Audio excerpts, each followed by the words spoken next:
Of course, a lot of you guys know that I'm training girls for communication skills.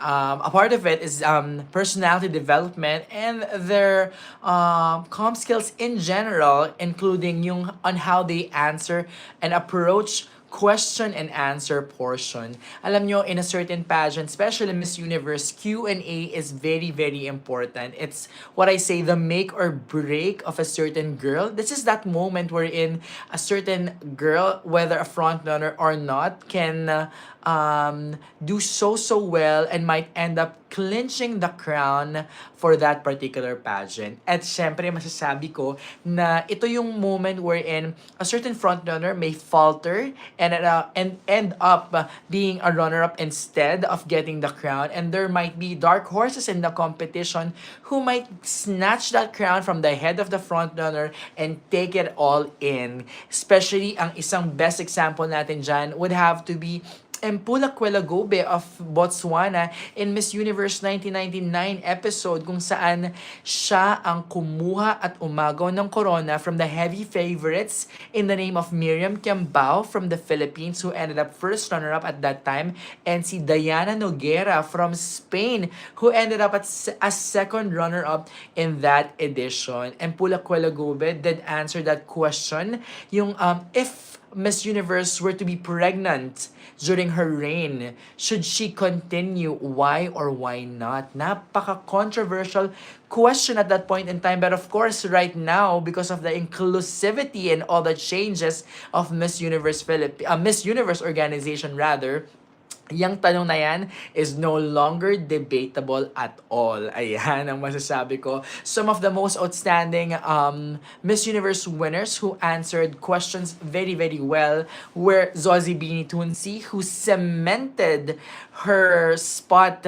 during that time kahit siya ay isang ultimate dark horse ng edition na yon. Of course, we have Catriona Gray, who just ate the mic in the final word during the 2018 edition. Talagang nilamon niya ng bonggang-bongga si Tamarin Green from South Africa. We also have remarkable girls like Sushmita Sen, Lara Data, Pia Wurtzbach, at sino makakalimot kay I Will Eat Everything Twice na si Brooke Mahailani Lee from Hawaii. Ayan, si Miss USA noong 1997. Ito ang mga girls na talagang tumatak sa atin because we like the girls na magaling magsalita pagdating sa communication skills, who can really convey their messages right across the judges and all over the universe. Pero ang sabi nga ni Janine Tagonam, it's not about speaking that specific language, it's about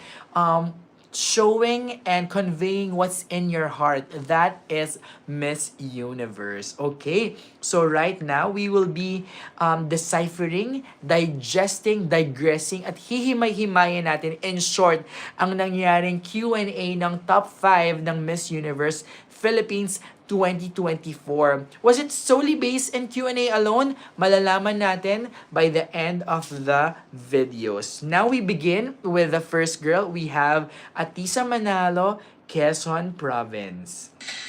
Quezon Province.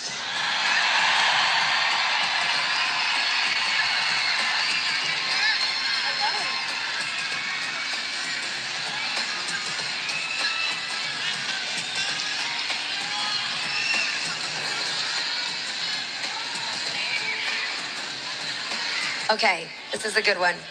Are you ready? Women learn from each other. What is the biggest lesson that you've learned from another woman, and how did it improve your life? My grandmother put me through school, and the biggest lesson I have learned from her is to always be kind. She is someone who has a big heart and took care of me since I was a kid. And I do think that my grandmother is someone that I can look up to. She is someone that is an embodiment of what a great woman is. Thank you. Okay, sige.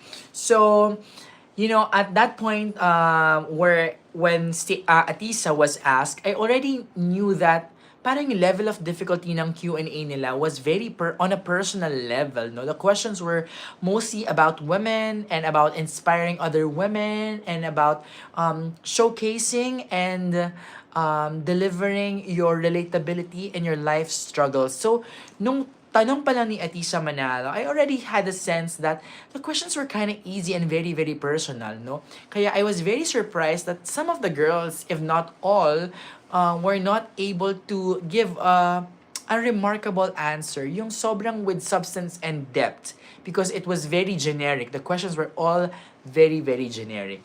But I think the nerves got into some of the girls. That's why they were not able to deliver an impactful words or messages rather. So, Atisa was asked about give one woman na talagang nag-inspire sa'yo and how did it improve your life.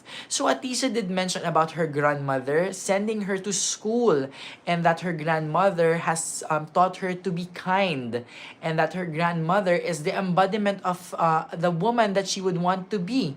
No, I kind of feel like the answer of Atisa was very, very safe. Although, if you're gonna ask me, yes, Atisa was able to answer the question because the question is name one woman in your life that did inspire you and how it improved your life, no?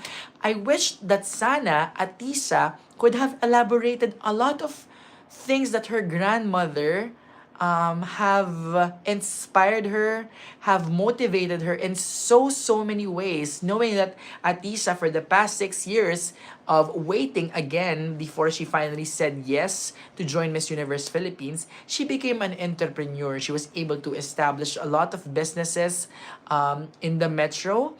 At talagang natapos niya yung kanyang pag-aaral and all that. So I hope that she was able to personalize even more ang kanyang naging sagot. At nasabi niya na yung pagdala sa kanya sa eskwelahan, she was able to use that to her advantage to become the kind of woman that she is today. She was able to achieve her dreams, her goals, and her aspirations. It was safe. Yes, she was able to answer the question. Yes. Was it impactful? No. Was that answer alone can bring her or give her the Miss Universe Philippines crown? Honestly, at that point in time, my answer is a big no. Naramdaman ko na nung portion na yon, sabi ko, oh my gosh, there is a huge loophole on that na parang mahuhulog si Atisa from getting the crown because her answer was very safe, it was iffy, it was not very impactful. Hindi niya masyado nalagyan ng substance. You know, I had high expectations for Atisa because the past and previous interviews she had and the Q&As that she was able to answer, she was able to give a beautiful and powerful message. But at this point in time, I feel like the nerves got into her. Talagang, you know, when the crowd is there in front of you and, you know, you're being watched by millions and millions of people all over the universe, the nerves will really get into you. So, tip of advice, you have to just focus and know that that is the make or break moment of your pageant career and that night, no? So, dun naka-base solely ang nangyari nga sa Miss Universe Philippines 2024 na question and answer round. But nonetheless, she was able to answer the question but not very impactful. Kaya medyo sad talaga ako for Atisa at that point in time. Okay, so the next girl that was asked was Baguio. We have Tara Valencia for the Q&A round. Okay, sige. Of course, hinahanap natin ang kay Baguio. Here it is. Syempre, you guys know that I trained Tara Valencia for Q&A, but she was being trained further by people from, I'm not sure about the group, pero yung mga narinig ko sina Mama Elmo and stuff. So, ayan. So, pakinggan natin ang naging Q&A ni Tara Valencia sa Q&A of Miss Universe 2024 Philippines. pageant.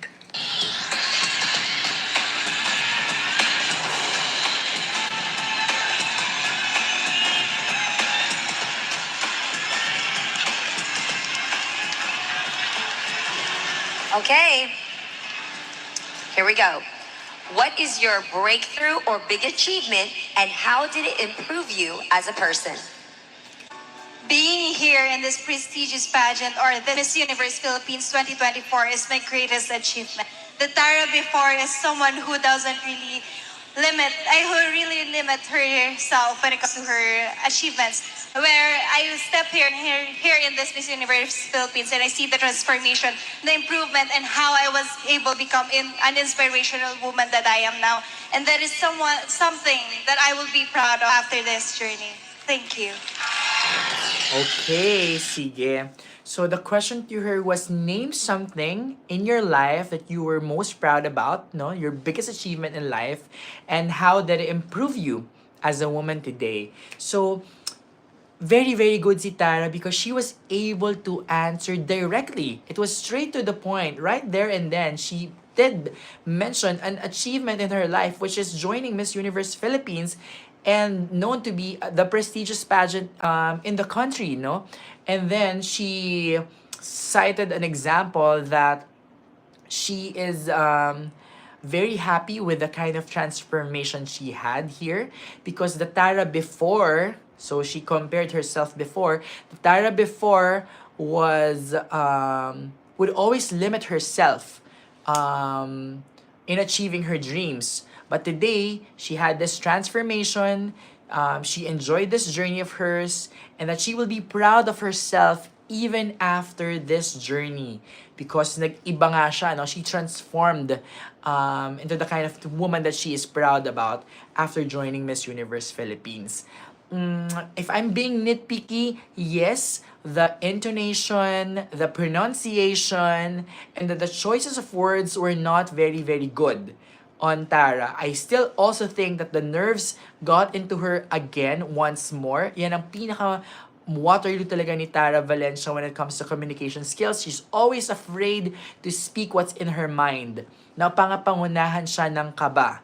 But to be honest with you guys, she has significantly improved in her communication skills, and I'm very excited on what's in store for her once she goes to Poland for Miss Supranational, and she has a long, long time to prepare for that pageant coming 2025 of July. So that's next year eventually. She will improve so much on her communication skills.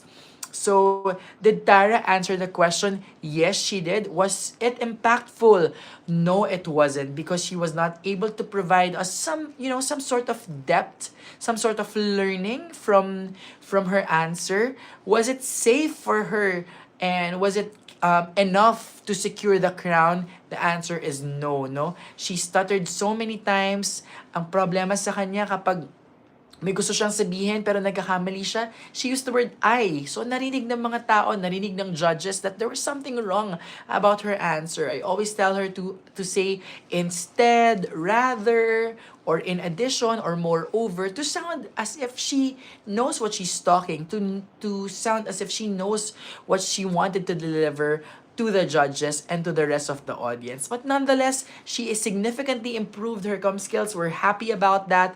And I have to commend the crowd, no? Because they were very, very kind to Tara. Even though she sound nervous, she looked nervous, the crowd was not trying to embarrass her. They were not distracting her at all.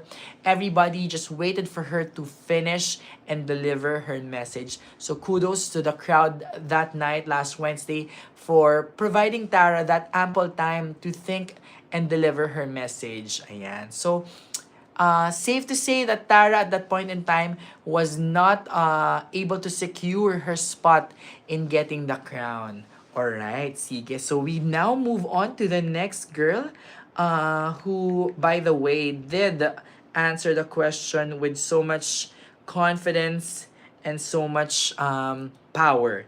Alam naman natin kung sino siya. Of course, let's call in the next girl from Kainta.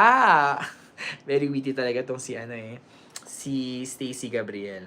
Okay. Alright, now let's listen to her question. Philippines 2024 pageant. Women have inspired you all throughout your life. Now tell us about how you have inspired another woman. You know, I've been told many times that I am too short to join a beauty pageant. But now I realize that pageant are a representation, a reflection of that very nation. And tonight, I am not only representing myself, but every Filipino woman sees themselves in me. I hope to inspire every Filipina that just like universe, we too are limitless. Super, super beautiful answer given by Stacy Gabrielle. So the question was, how do you inspire other women, no, through your story? Yun yung pinaka-gist ng question sa kanya.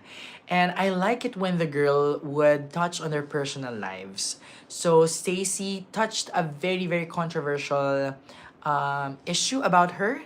She did mention that she was questioned so many times about her joining beauty pageants because she was too short to be in the pageant industry. Yan ang isa sa mga pinaka-biggest question, no, about Stacy Gabrielle.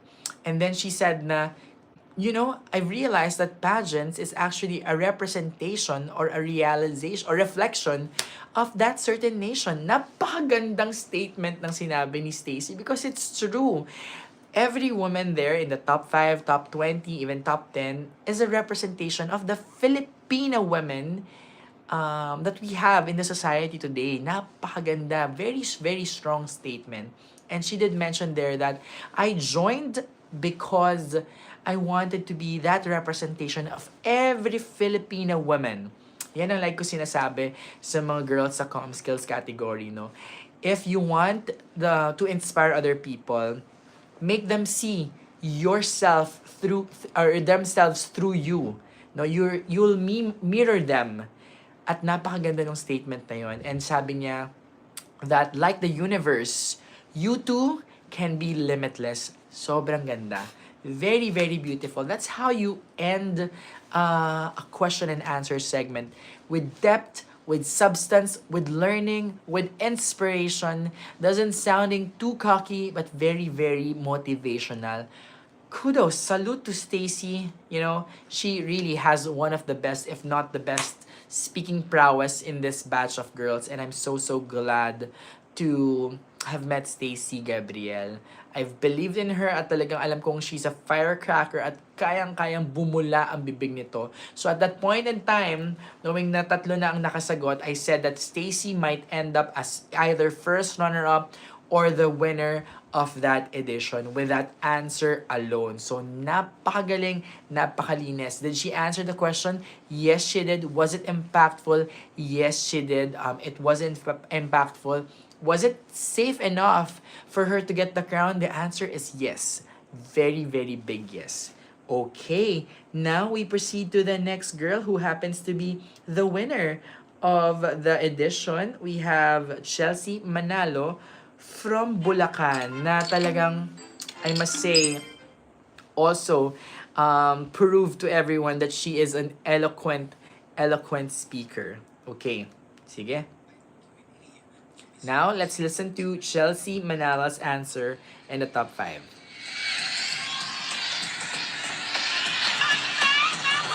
Thank you so much. All right. You are beautiful and confident. How would you use these qualities to empower others? As a woman of color, I have always faced challenges in my life. I was told that beauty has standard, actually.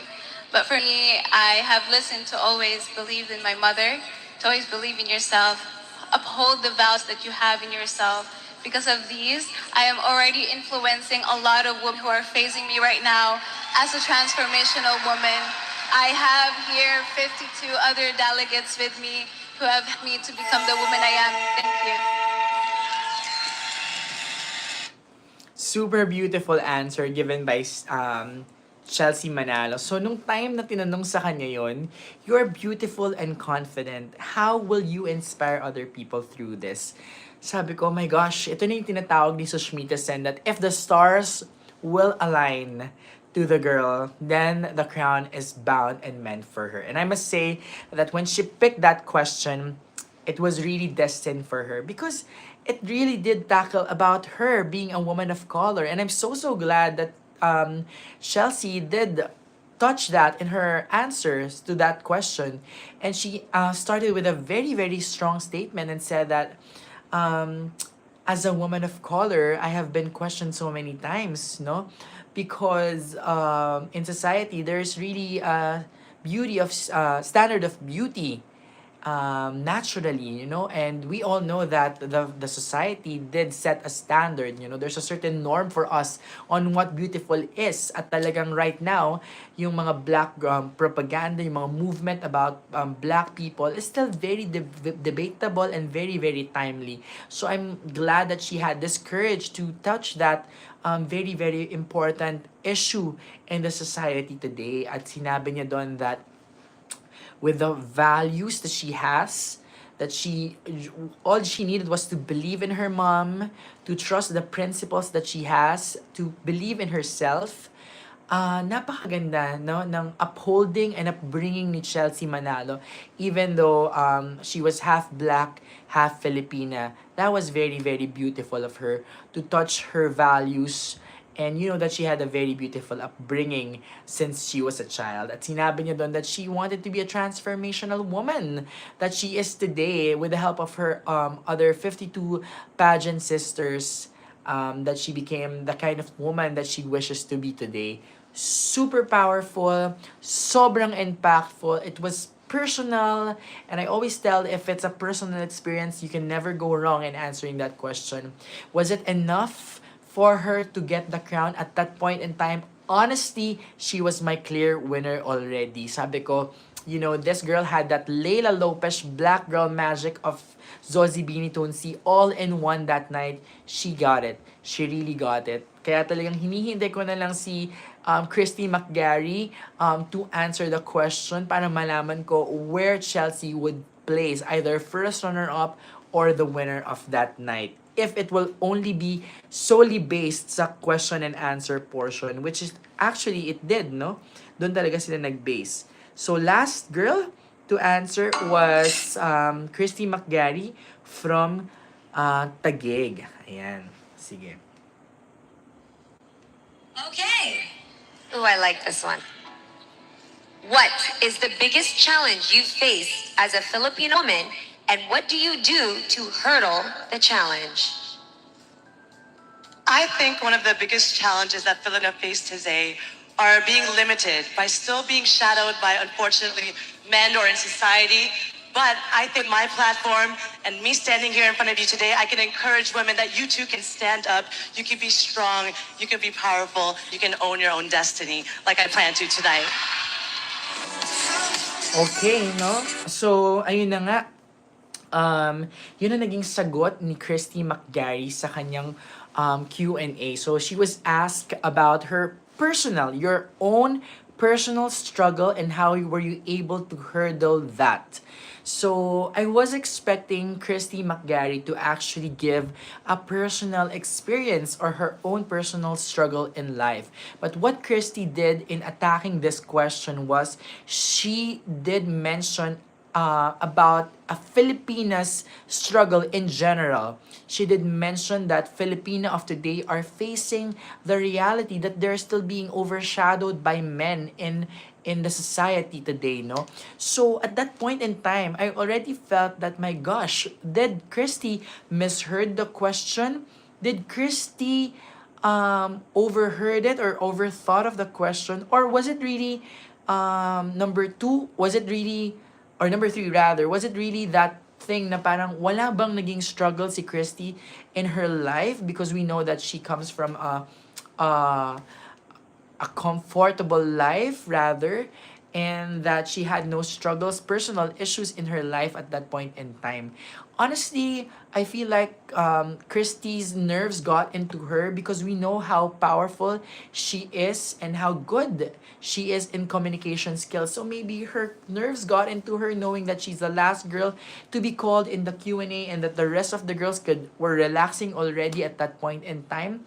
But yeah, I was quite sad because I wasn't I wasn't sold by her answer, to be honest. But it was impactful. Yes, it was impactful. Sinagot niya yung tanong, pero hindi niya talaga direktang nasagot yun by citing her own personal struggle. So she did mention there that to the rest of the Filipina, you could be powerful, you can dream big, and you can achieve your goals in life. Just what I'm doing right now, what I plan to do from tonight onwards. Yun, nasagot niya, yes, but not very, very personal yung ini-expect sana natin. To be honest, if I were to rank Christie McGarry based on the Q&A alone, it could have been at least a second or first runner-up finish for Christie McGarry, knowing how good her delivery was at that point in time. And of course, I was thinking that they will check or weigh the overall performance of the girl from the very beginning of the pageant itself. But nonetheless, the answer was impactful. Yes, it was, but in general, I think that it could have been better if she interjected her own personal struggle, her own personal experience. I wish that I wish that Christy could have mentioned her the time frame that she waited before she entered, or she could have competed in Miss Universe Philippines, no? The time frame that she waited in order for her to to get and do her, or rather to achieve her dreams again as Miss Universe Philippines, because it has been one of her biggest dreams. Sana ganun na lang, no? Na parang if the timing is right, then God will really redirect you into something big. Just what I'm planning to do tonight. Something like that. Yun sana nag-interject siya ng kanyang personal experience. But nonetheless, she's a very good speaker. You would really believe in her talaga. She sounded with so much conviction. But was it good enough for her to get the crown? Honestly, at that point in time, I think hindi talaga, because she was not able to answer the question from the very, very beginning. And then some say that it sounded a little too cocky when she said that, like what I planned to from tonight, na parang she already was claiming the Universe Philippines crown at that point in time. Ayan. Siyempre, guys, if we are gonna base it solely on the Q&A, I think that the placements of the girls were right. And I had the feeling na talaga ng binasa talaga nila yan sa Q&A portion ng mga girls on their delivery, no? Yung delivery ng mga girls and their answers and the impact of their answers to the questions. Ayan. Siyempre, masasabi natin that Q&A is really a make or break sa competition, especially with what happened and how the results turned out to be in the Miss Universe Philippines of this edition. Kaya you guys, you girls have to really, really invest yourself in comm skills at talagang dapat galingan ninyo sa pagsasalita. Ayan. This has been a very, very fruitful discussion about the comm skills of the girls, especially the Q&A that they had nung top 5 na yon. And I'm very, very happy that the girls can really deliver their messages across to us, no? And we really got all the messages and thoughts that they wanted to deliver to the audience. Ayan. Of course, guys, if you haven't subscribed in yet to my YouTube channel, please do so by subscribing. Don't forget to click the bell button to get notified sa ating mga live at mga uploads natin. Don't forget to click the like button, the thumbs up button, and leave comments on the comment section para mabasa naman po natin. Ayan. You can also follow me on all my social media platforms. It's Dr.Z on Instagram and Facebook, and Dr. Z_pageant guru on Instagram and TikTok. This has been your pageant guru, Dr. Z, saying good night and God bless us all.